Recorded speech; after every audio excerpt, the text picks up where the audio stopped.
제가 오늘 말씀을 한번 이렇게 시작해 보려고 해요.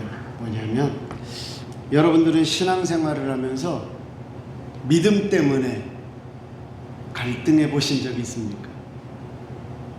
믿음 때문에 갈등 있으세요? 제가 여러분들에게 질문하는 그 내용은 뭐냐면, 내가 신앙인이기 때문에 세상에서 살아가는데 이 신앙을 지킬 것이냐, 아니면 세상에 원하는 대로 살아갈 것이냐 라는 그 괴리감, 갭 때문에 마음이 좀 불편했었던 적이 있는가 하는 거죠.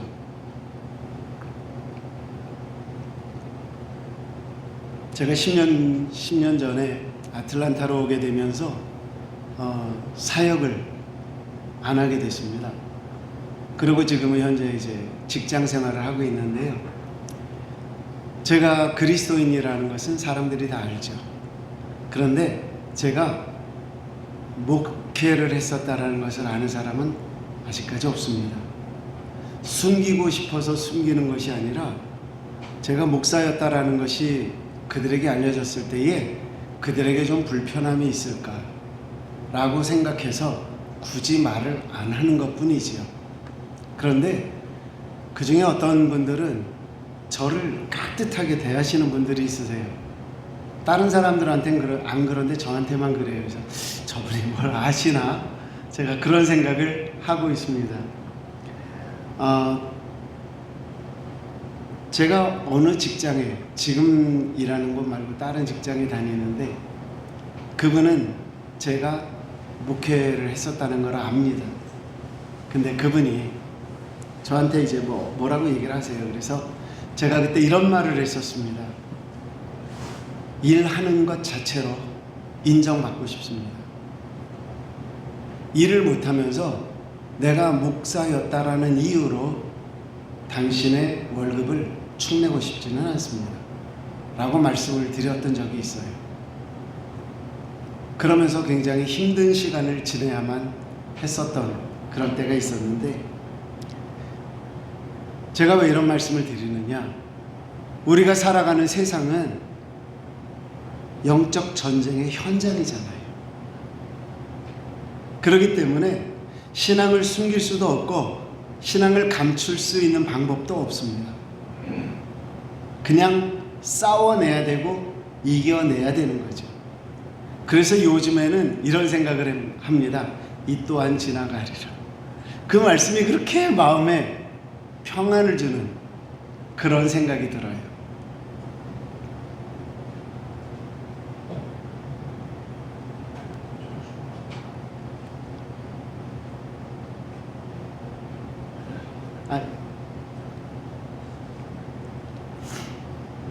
미국에 와서 살면서 예전에는 한국에서 이민을 온다든지 하면은 그 이민 오시는 분들이 다 교회를 찾았습니다. 근데 이유가 뭐냐면, 미국이라는 나라가 좀 낯설었으니까. 그래서 한국 교회를 가야 밥도 얻어먹고 그야말로 한국 사람들의 어떤 교제도 쌓을 수 있었고 그런 때가 있었죠. 지금은 더 이상 그런 것 같지 않습니다. 한국 수준도 높아져서 그냥 한 열흘 정도만 연휴가 끼었다든지 휴가를 낼 수 있으면 씩 하고 날라와서 미국에서 나가서 크루즈도 타고 놀다가 그냥 집에 가고 그러시더라고요. 그렇게 되다 보니까 어떤 일이 벌어지느냐, 교회가 요즘은 좀 덜할지 몰라도 예전에 교회, 미국에 와서 갈 곳이 없어서 신앙생활을 하셨던 분들에게 있어서 교회는 하나님을 믿기 위해 나오는 자리가 아니라 교제를 위해서 나오는 그런 자리였었던 때가 많지요. 그렇게 지나다 보니까 오늘날 우리가 보고 있는 현대 교회는 미국에 있는 교회나 한국에 있는 교회나 별로 차이가 없어지면서 어떤 현상이 발생을 하느냐, 교회가 가져야 되는 능력이 상실되어져 가고 있다라는 거죠. 근데 여러분, 그게 안타깝습니까? 저는 솔직히 어느 순간에 나도 저 자신도 그냥 그런가 보다, 그렇게 넘어갈 때가 생기더라고요. 성령의 역사하심이 더 이상 나타나지 않는 그 교회들을 바라보면서 안타까운 게 아니라 그런가 보다 라고 하고 있더라고요. 여러분들은 어떠세요? 여러분들은 성령의 역사하심이 나타나지 않는 나의 삶, 내 교회, 내 가정을 바라보면서 무슨 생각을 하시느냐는 거죠. 오늘 함께 읽었던 말씀 요한복음 14장 17절의 말씀에 그는 진리의 영이라 세상은 능히 그를 받지 못하나니 이는 그를 보지도 못하고 알지도 못함이라. 그러나 너희는 그를 아나니 그는 너희와 함께 거하시며 또 너희 속에 거하시며. 이게 무슨 말이에요? 내가 정말 참된 그리스도인이면 그리스도의 영이 나와 함께 하심을 내가 믿을 수밖에 없고, 그것을 내가 자신 있게 살아가는 삶의 원동력으로 갖게 된다라고 하는 것 아닐까요? 그런데 우리는 왜 날마다 실망하고 낙심하고 한숨을 있는 대로 쉬고 그러고 살까요? 도대체 무엇이 문제일까요?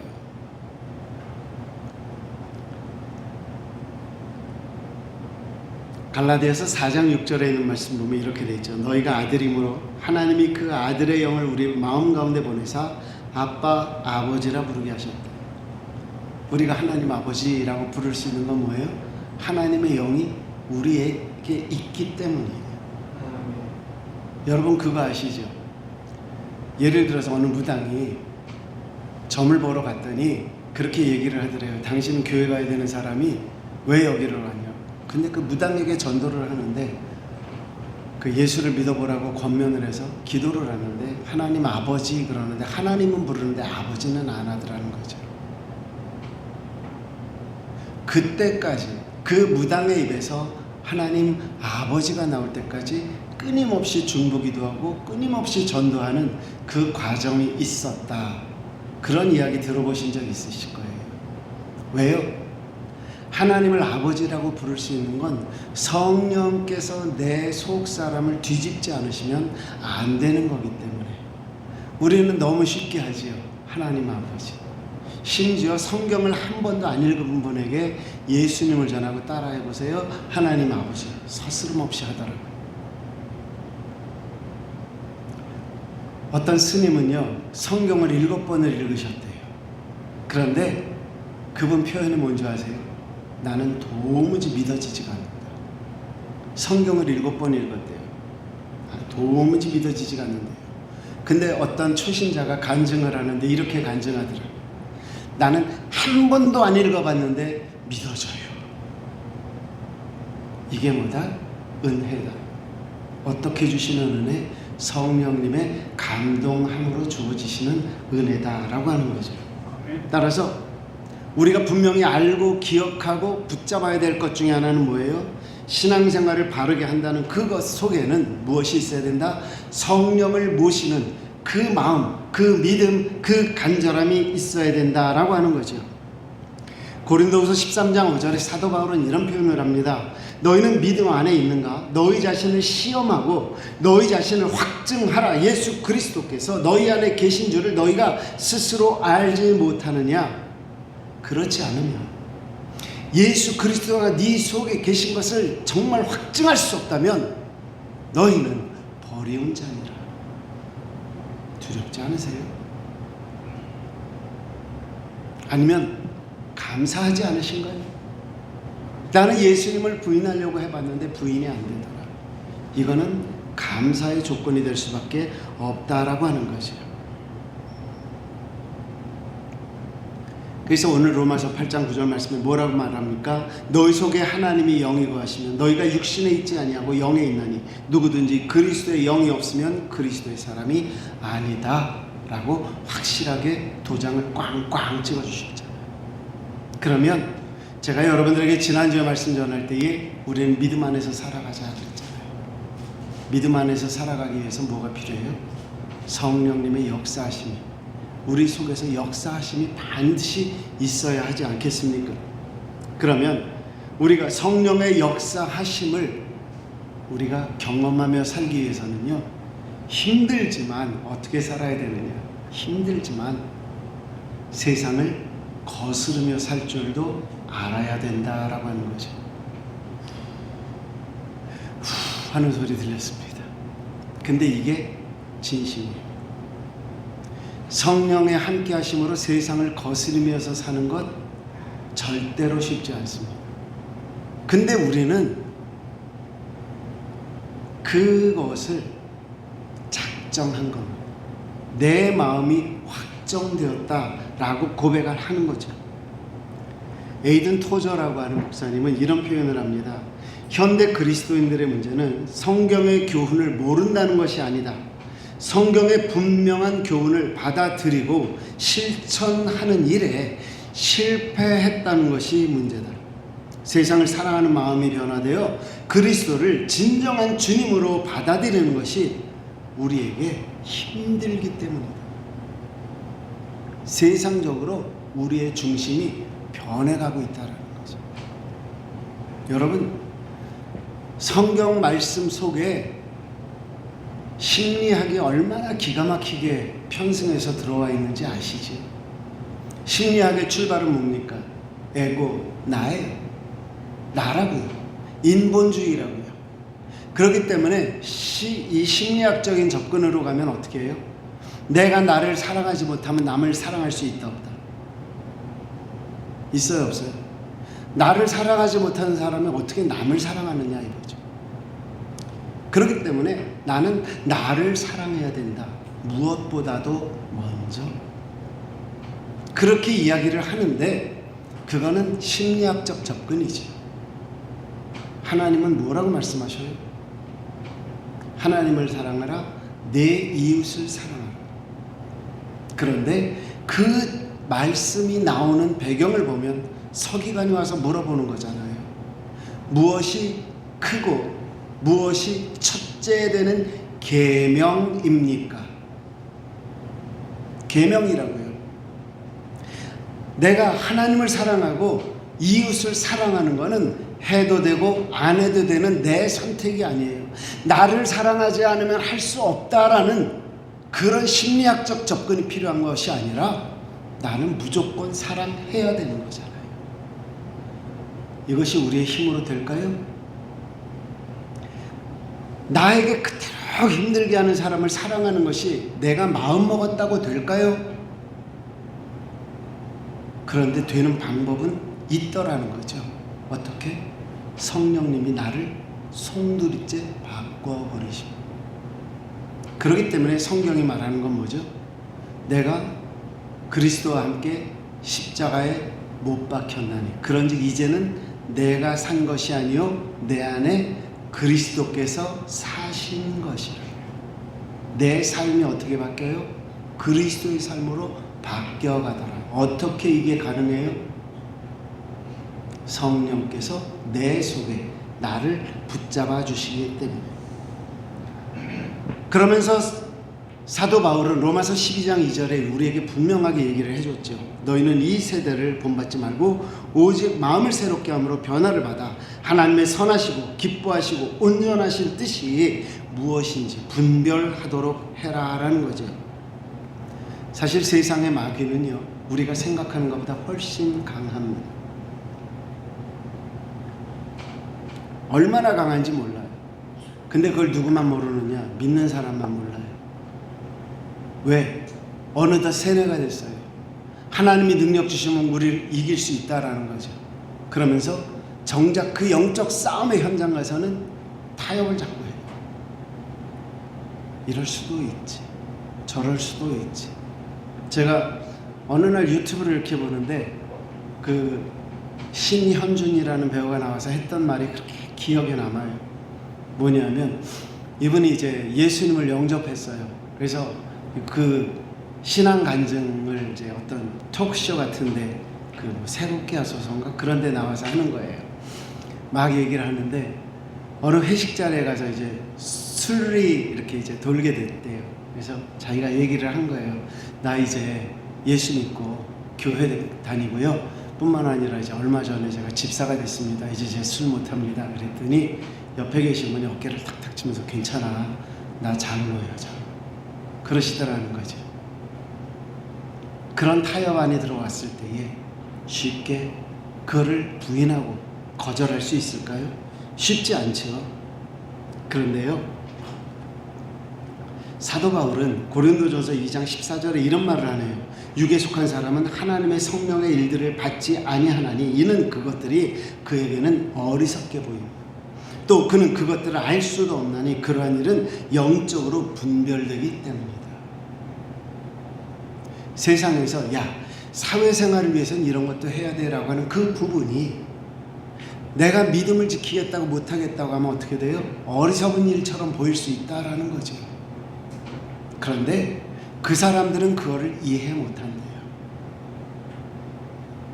안타까운 건 오늘날 우리가 신앙을 지키려고 하다가 이러한 어리석음의 자리에 갔을 때에 반전이 있으면 우리가 신앙생활하기가 쉬워요. 예를 들어서 저는 주일 교회를 가야 되고 하나님을 예배해야 되는 사람이기 때문에 저는 주일날 일을 못합니다 라고 말을 했을 때에 정말 그 사람의 성실함을 보고 다른 곳에서 더 좋은 오퍼가 들어와서 주일날이든 언제든 정말 마음껏 하나님 앞에서 섬기는 일을 할 수 있으면서 그러면서도 직업이 보장된다고 그러면 얼마나 좋겠어요. 그런데 그런 반전이 별로 없더라는 거죠. 그래서 나는 주님을 위해서 이런 결정을 내렸는데 왜 이렇게 힘든가요? 그 속에서 우리는 계속 번민하게 되고 힘들어하게 되더라 하는 거죠. 믿는 자와 믿지 않는 자와의 사이에 있는 그 갭을 우리는 넘으려고 하지만 그것이 정말 힘든 세상에 우리는 살고 있다라는 거죠. 사도 요한은 우리에게 이런 말도 하더라고요. 그래서 요한일서 4장 4절이에 보니까 자녀들아 너희는 하나님께 속하였고 또 그들을 이기었나니 이는 너희 안에 계신 이가 세상에 있는 자보다 크심이라. 그들은 세상에 속한 거로 세상에 속한 말을 하며 세상이 그들의 말을 듣느니라. 우리는 하나님께 속하였으니 하나님을 아는 자는 우리의 말을 듣고 하나님께 속하지 아니한 자는 우리의 말을 듣지 아니하나니 진리의 영과 미혹의 영을 이로써 아느니라. 다르다라는 거예요. 내가 누구의 음성을 듣고 따라가느냐, 그것에 대해서 분명히 말하고 있는 거죠. 질병이라는 얘기를 한번 해볼까요? 병은요, 우리의 마음도 지배합니다. 그래요, 안 그래요? 그래서 우리 옛말에 이런 말이 있죠. 김병의 효자 없다. 병이라는 것은 본인뿐만 아니라 주변의 사람들까지도 안 좋은 쪽으로 이렇게 끌어들이는 힘이 있는 것 같아요. 그런데 예수님이 그들을 고쳐주시는 거예요. 그 질병에 짓밟힌 자, 억눌린 자들을 고쳐주시는 거죠. 바리새인들은 예수님을 바라보면서 뭐라고 그래요? 뭐라 그래요? 마태복음 12장 24절에 보시면은요, 이가 귀신의 왕 바알세불을 힘입지 않고는 귀신을 쫓아내지 못한다. 그들은 귀신을 따르는 자기 때문에 하나님의 영을 분별하지 못해요. 하나님의 영이 그들보다 큰 존재임을 분별하지를 못해요. 그런데 안타까운 건 오늘 우리도 그럴 때가 있다라는 거죠. 하나님의 영을 분별한다고 생각은 해요. 그러면서 모든 것들을 다 내가 원하는 대로 해결해 달라고 그래요. 하나님의 뜻은요, 하나님의 원하시는 바를 우리가 알기를 원하시거든요. 근데 그 차이를 넘어서는 게 뭐다? 진짜 참된 성령의 충만함이다. 성령이 충만하면 내가 원하는 것보다 하나님이 원하시는 것을 알게 되죠. 자, 이런 질문 해봅니다. 예수님은 성령 충만하셨을까요? 충만하지 않으셨을까요? 충만하셨죠. 그렇기 때문에 뭐라고 기도해요? 이 잔이 나에게서 지나가기를 원합니다. 그런데 내 뜻대로 하지 마시고 하나님 뜻대로 하세요. 이게 성령 받은 자의 모습 아니겠느냐는 거죠. 70년대, 80년대 한국교회 한번 생각해 보세요. 은혜 받기 위한 몸부림이 있었던 때입니다. 요새는요, 뭔 얘기를 하는데 그러더라고요. 한국과 연락을 하는데 오늘 기도원 가기로 했어 그러더라고요. 그러냐고. 그러면 뭐 철야기도 하러 가는 거야? 아니 금식기도 가는 거야? 아니 기도원에서 오늘 낮 11시에 예배가 있다고 그래서 지금 떠나가지고 11시에 가서 예배 드리고 뭐 집에 오면 한 2시쯤 될 거야 이러는 거예요. 기도원에 마실 가는 느낌이 탁 드는 거예요. 이게 뭐지? 도대체 이게 뭐지? 여러분, 저는요 저와 여러분의 삶이 얼마나 남았는지 모르지만 세상을 따르기보다 하나님을 따르는 성도로 살기를 결단하기를 소원합니다. 그리고 기왕에 결단했다면 성령 충만함을 다시 한번 구하시기를 바랍니다. 왜? 사도 바울은 우리에게 분명히 얘기했어요. 겉사람은 후패해도 속사람은 날로 새롭다. 우리는 얼마든지 영적으로는 지금보다 더 젊어질 수 있거든요. 제가 기도하면서 금년 들어서 하나님 앞에 가장 많이 기도하는 내용 속에 하나는 뭐냐면, 기도하면서 그 깊은 기도로 들어가서 하나님이 원하시는 것을 구하는 자 되기를 원합니다. 좀 더 깊은 곳에서 주님이 원하시는 것을 간절하게 기도하는 자 되기를 원합니다. 저는 이게 저뿐만 아니라 우리 모두의 소원이 되기를 소원합니다.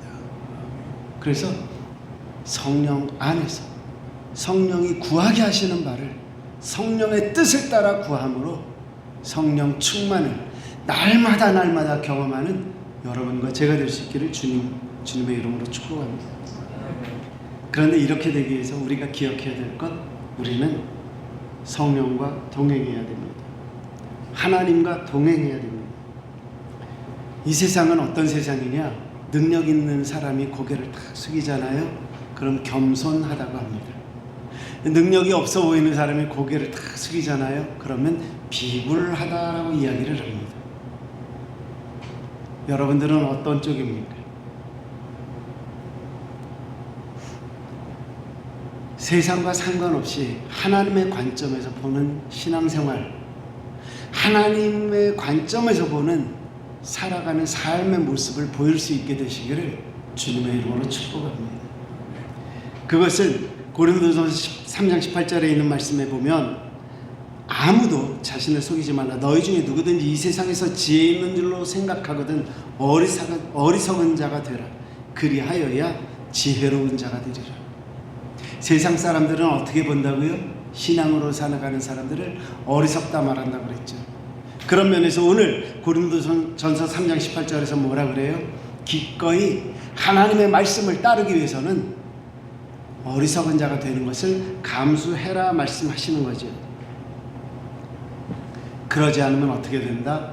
우리는 세상보다 앞서가는 사람이 될 것이다 라고 생각을 하면서도 불구하고 결국은 끌려가는 사람이 될 것이다. 요즘에 많은 목사님들이 이중직 목회에 대해서 이야기하는 것을 듣습니다. 그런데 저는 이중직에 대한 개념이 조금 다릅니다. 제가 한때 가르쳤던 후배 목사님이 마이크로 처치라고 하는 개념을 끌어들였어요. 일종의 가정교회겠죠. 그래서 조그만 교회, 가정교회 사이즈의 작은 교회들을 개척을 하는 것을 이야기합니다. 그런데 좋아요. 근데 그렇게 하다 보면 목사님은 생활이 안 되겠죠. 당연히. 그럼 목사님은 다른 데 가서 잡을 잡으셔야 되죠. 잡을 잡고 사역을 하는 게 어느 정도 가능할까요? 정말 쉽지 않더라고요. 제가 40대 때에 플러에서 풀타임으로 공부하면서 오후 시간을 이용해서 낮에는 토요일까지 40시간 가까이를 일을 하고 주말에는 교회를 개척을 했던 적이 있어요. 여러분 가능하다고 생각하세요? 껍데기는 돌아가요. 근데 제 아내가 어느 날 저한테 그때를 다 지난 후에 사역을 다 내려놓은 어떤 시간에 그러더라고요. 그거는 사기였어. 그거는 사기였어. 그래서 제가 페이스북에다가 글을 하나 올렸습니다. 만약에 당신이 이중직 목회를 염두에 두고 있다면 차라리 잡을 잡으십시오. 그리고 부딪혔다가 마지막에 내가 죽어도 해야 될 일은 사역이다라고 할 때 그때 가서 사역을 시작해도 늦진 않을 겁니다. 그러나 이중직을 염두에 두고 당신이 그 길을 가려고 한다면 그것은 최선의 선택이 아닐 수 있습니다. 왜 그러느냐? 사도 바울은요, 그가 가진 학식이나 이런 거로 봤을 때 얼마든지 안정된 직업을 가질 수 있었잖아요. 그럼에도 불구하고 그는 그 머릿속에서 사역을 놓은 적이 없어요. 그렇기 때문에 아무 데나 가도 잡을 수 있었던 텐트 메이커가 됐던 거죠. 저와 여러분들은 이렇게 내가 잘 먹고 잘 사는 일보다는 하나님이 원하시는 그 길을 위해서 포기하는 부분을 분명히 가지고 있어야 하더라 하는 거죠. 사도 요한의 이야기입니다. 요한일서 2장 15절 이하에 보니까 이 세상이나 세상에 있는 것들을 사랑하지 말라. 누구든지 세상을 사랑하면 아버지의 사랑이 그 안에 있지 아니하니 이는 세상에 있는 모든 것이 육신의 정욕과 안목의 정욕과 이생의 자랑이니 다 아버지께로부터 온 것이 아니요 세상으로부터 온 것이다. 그렇기 때문에 정말 우리가 신앙인이라면 성령의 주시는 지혜로 성공이라고 하는 것이 무엇을 의미하는지 한 번쯤은 재조명해야 된다라는 거죠. 저는 사역도 내려놨습니다. 볼품없는 그러한 직장 생활을 하고 있고 남들처럼 화이트 칼라라서 어디 사무실에 앉아 있는 것이 아니라 매일같이 박스를 나르고 온몸으로 때우는 일을 하고 있습니다. 그런데 그럼에도 불구하고 저는 제 마음에 부끄러움이라는 단어는 없습니다. 감사한 건 저의 아이들도 제가 힘들어하는 것은 안타까워할지라도 아빠가 그런 일을 한다고 부끄러워하지 않습니다. 제가 왜 이렇게 말씀드려요? 여러분, 정말 중요한 건 하나님이 나와 함께 하신다라고 하는 거예요. 어떠한 상황이든 세상적인 풍요로움보다 내가 이 길을 가는 것이 맞다라고 했을 때 세상적인 것을 포기하고 갈 수 있는 것, 이것이 주님과 동행하는 삶의 모습이다라고 하는 거죠. 그렇기 때문에 저와 여러분들은 성령님과 함께 동행하는 삶을 사는 것, 하나님과 동행함을 사는 것, 이것이 저와 여러분들의 삶의 목표가 되어져야 한다라는 거죠. 그러면 어떻게 해야지 동행하는 삶을 살 수 있느냐? 당연한 한 가지 대답이에요. 성령을 사모하고 성령을 가까이 하려는 우리의 인간적인 노력도 필요하다라는 거죠. 기도하지 않으면서 하나님과 가까워질 수 있을까요? 말씀을 내가 읽고 묵상하지 않으면서 하나님과 가까워질 수 있을까요? 어려워요. 아니, 불가능해. 성경 한 구절을 읽는 거는 괜찮아요. 그런데 한 구절도 안 읽는 거는 다른 얘기죠.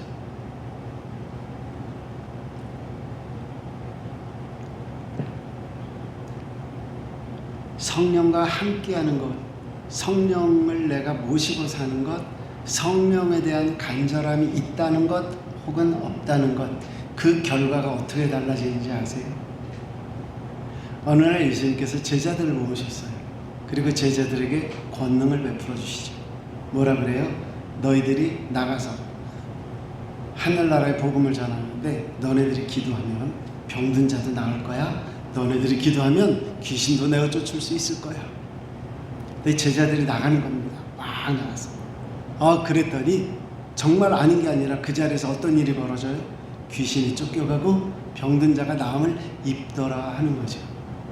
제자들이 와서 자랑을 합니다. 예수님 이랬어요 저랬어요. 예수님 뭐라고 그러셔요? 나도 봤어. 나도 봤어. 사탄이 저기에서 떨어지는 거, 저 하늘에서 떨어지는 거 나도 봤어.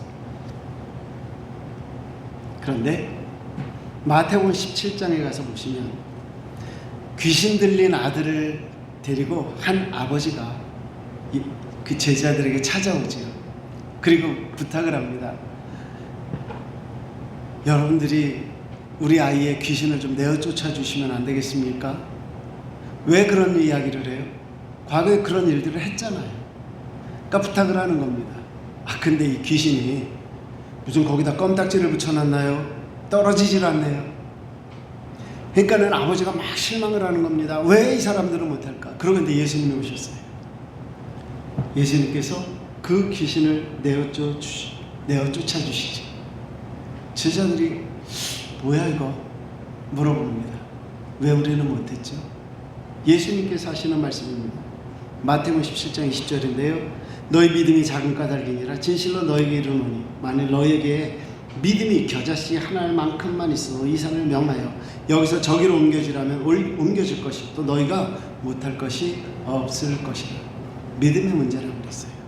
자, 믿음은 현실을 부딪히면 쭈그러든다 안 쭈그러든다.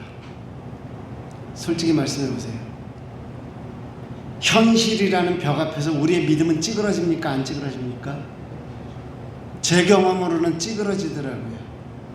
근데 그 시간에 제가 무릎을 꿇고 하나님한테 그 찌그러진 믿음을 내려놓으면은요, 이게 완전히 뭐 기억 형상 합금처럼 회복이 되잖아요. 그러면 회복이 되는 정도가 아니라 더 커져요. 그러고 나서 그 나를 찌그러뜨렸던 현실이라는 것을 넘어가게도 하시고 부딪혀서 부숴버리게도 하시더라 하는 거죠. 우리가 믿음이 찌그러진다는 사실을 거부할 수는 없어요. 나는 그런 적이 없어. 어쩌면 거짓말일 수도 있어요. 만약 그것이 100% 사실이라면 그분은 하나님의 영이 항상 함께 하셨던 분이겠죠.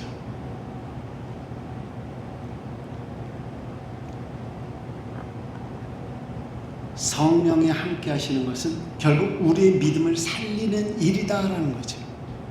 그렇기 때문에 우리는 어떤 기도가 어떤 노력이 있어야 돼요? 성령이여 나를 떠나지 마소서. 그런데 제가 사람들을 대하면서 제일 힘들었던 일 중 잠깐 옆길로 갑니다. 잠깐. 제일 대하기 힘든 사람 중에 한 사람이 누구냐면 자기가 알지 못한다는 사실을 알지 못하는 사람이 제일 대하기가 힘들어요. 자기가 좀 난 무식해요 그러는 사람들은요, 이거 이렇게 저렇게 얘기를 하면 그게 그렇군요 라고 얘기를 하거든요. 근데 자기가 틀리게 알고 있든가 잘못 알고 있든가 아니면 모른다는 사실을 모르는 분들이 있어요. 100번을 설명해도 다 아니라는 거예요. 대하기가 너무 힘들어요. 신앙생활을 하면서도 그런 것 같아요. 어떤 분들은요, 성경에 기초한 믿음이 아닐 때가 있어요. 그러다 보면 이 사람들한테는요, 아무리 말씀을 들어서 설명을 해도, 그래서 예수님이 그러셨나 봐요. 귀 있는 자는 들을지어다. 못 알아들어요. 갈라디아서 3장 5절 말씀입니다. 너에게 성령을 주시고 너희 가운데서 능력을 하시는 이의 일이 율법의 행위에서냐 혹은 듣고 믿음에서냐. 성령은 믿음의 그릇에 담는 거고요. 찌그러진 믿음을 온전하게 회복시키는 것은 그 속에 담겨지는 성령이더라 하는 거죠. 그런데 이 성령의 함께 하심, 이 성령의 인도하심은 재미난 설명으로 되어 있어요. 성경에 뭐라고 되어 있느냐, 에베소서 5장 18절 말씀. 술 취하지 말라 이는 방탕한 것이니 오직 성령으로 충만함을 받으라. 한 구절 안에 대조가 되어 있어요. 술 취하지 말아라, 방탕한 것이다. 근데 이것보다는 정말 중요한 게 있는데 뭔지 아냐? 성령의 충만함을 받아라. 이게 좀 어떻게 어울려요? 여러분들은 이 말씀을 들으면서 어떻게 마음으로 해석을 하십니까? 저는 이 말씀을 이렇게 고민하면서 해석했습니다. 뭐냐? 술 취하지 말라. 자, 술 취한 사람은 자기 마음대로 몸을 가누나요, 못 가누나요? 가고 싶은 대로 가나 못 가나요? 술 취해서 운전을 하다 보면 똑바로 가지나요, 안 가지나요? 심지어 술 취한 분들의 하는 얘기 중에 하나가 길바닥에 뻘떡 일어나더래요. 자기 이마를 딱 때리더래요. 자기가 가다가 넘어져서 이마를 바닥에 부딪힌 건데 길바닥에 일어나더라는 거죠. 어느 날 전봇대가 자기를 와서 딱 때리더래요. 왜 그런 이야기를 하죠? 술이 취하면 자기가 마음대로 안 돼요. 몸뚱아리는 누구 거? 내 거. 성령의 충만함이 있으면은 마치 사람이 술에 취해서 술의 이끌림으로 가듯 성령에 취해서 성령의 이끌림대로 갈 수 있게 하시겠다라는 말에 상징적인 대조가 아닌가 생각을 해요. 성령의 충만함은 날마다 우리가 취해야 되는 부분인 거예요.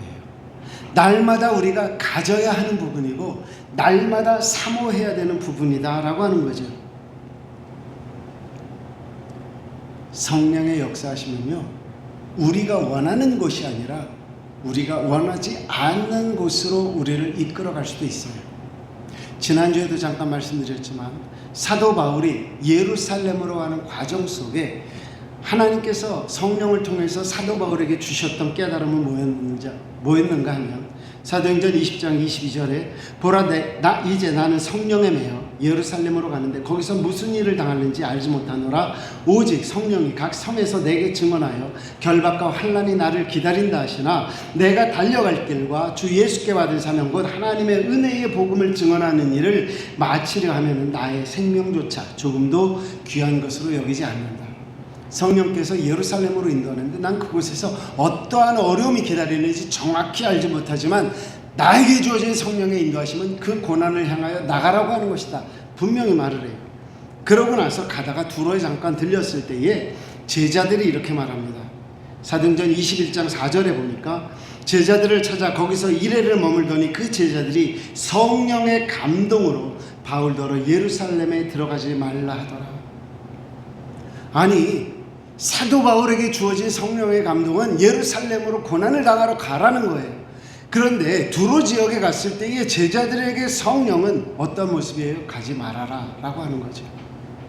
그럼 하나님의 뜻이 두 개겠느냐라는 거예요. 두 개일까요? 사도 바울은 거기서 자리를 떠납니다. 어느 쪽으로요? 예루살렘 쪽으로요. 아니다, 나는 가야 한다. 그리고 갑니다. 가다가 빌립 집사가 머물고 살고 있는 둘레미아로 갑니다. 그곳에 가서 아가보라고 하는 선지자를 만났을 때에 이 아가보 선지자가 말을 합니다. 가지 마십시오. 가지 마십시오. 하나님의 영이 당신을 가지 말라고 하십니다 라고 이야기를 하죠. 그때 사도 바울의 대답입니다. 21장 13절에 보면 바울이 대답하되 여러분이 어찌하여 울며 내 마음을 상하게 하느냐. 나는 주 예수의 이름을 위하여 결박당할 뿐 아니라 예루살렘에서 죽을 것도 각오하였느니라. 타협이 없어요. 하나님께서 분명히 나에게 주신 이 사명에 대해서 나는 타협할 수 없다. 그래서 저는 이것을 소명이라고 부릅니다. 믿는 사람들에게 주어지는 사명, 그건 뭐죠? 구원해라. 죽어가는 영혼들을 살려라 하는 거죠. 소명은요, 나만이 할 수 있는 일을 주셨을 때에 저는 그걸 소명이라고 불러요. 남들은 기도하면서 아니다 할 수 있어요. 그러나 하나님이 나에게 주신 것은 몇 번을 확인할지라도 하나님은 그 확인하는 과정을 책망하지 않으세요. 그렇기 때문에 확인됐다면 누가 뭐라고 하든 가는 겁니다. 왜 그렇게 얘기하느냐? 심지어 성령은 예수님도 인도하셨어요. 그런데 어디로 인도하셔요? 광야로 인도하셔요. 그 본문을 마태복음 4장 1절은 이렇게 이야기합니다. 그때 예수께서 성령에게 이끌려 마귀에게 시험을 받으러 광야로 나가셨어요. 그러면 사도 바울에게 주신 분명한 소명은 있어요. 그렇죠? 주변 사람들에게 주셨던 성령에 가지 말아라 하는 건 뭐죠? 성령을 통하여 예수 그리스도가 사도 바울이 시험받을 수 있는 상황에 놓여지게 만드는 거죠. 그런데 사도 바울은 자기의 삶에 대해서 어떻게 생각했어요? 아무것도 아니라고 생각했어요. 그렇기 때문에 죽어도 좋다. 그리고 주어진 사명을 따라 나가게 되더라 하는 거죠. 한 가지 우리가 여기서 기억해야 될 것, 로마서 8장 26절 말씀입니다. 이와 같이 성령도 우리의 연약함을 도우시나니 우리는 마땅히 기도할 바를 알지 못하나 오직 성령이 말할 수 없는 탄식으로 우리를 위하여 친히 간구하시느니라. 조금만 더 성령님을 구하자고요. 함께 해달라는 간절함이 있기를 바랍니다. 제가 그래서 말씀을 보면서 다시 한번 깨달은 게 있어요. 여러분, 데살로니가전서 5장 16절, 17절, 18절 혹시 기억하시죠? 항상 기뻐하라. 쉬지 말고 기도하라. 범사에 감사하라. 이것이 그리스도 예수 안에서 너희를 향하신 하나님의 뜻이니라. 그래놓고 19절 말씀입니다. 성령을 소멸하지 말며. 성령님 모시고 살아가는 우리 모두가 될 수 있기를 주님의 이름으로 축복합니다.